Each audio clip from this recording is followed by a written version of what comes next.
Hi guys! Ako nga po pala si Angelica. Tawagin niyo na akong Angge para astig. So, ito nga po pala, kasama ko po ang aking papa para bumili po ng gamot sa tummy.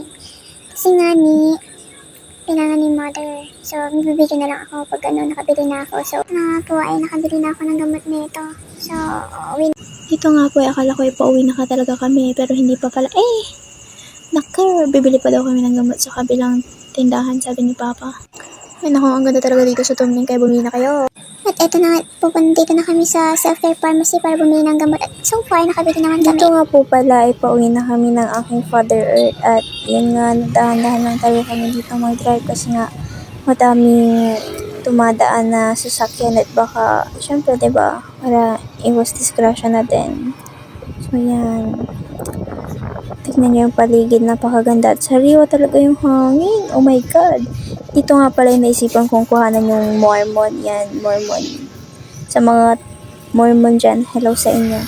Yan, ang hawak ko na nga po pala talaga yung binili naming gamot. Talaga, in-enjoy ko lang talaga yung hangin dito. Oh my God! Ang ganda talaga dito.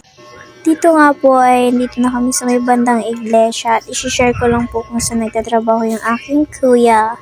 Dito nga po pala sa car washan yan dyan. Kaya sinong may kotse dyan, motor or what, magpa-car wash na kayo dyan. Nandyan lang si kuya. Hanapin nyo lang siya. Name niya is Adrian. So yan, pauwi na talaga kami niyan.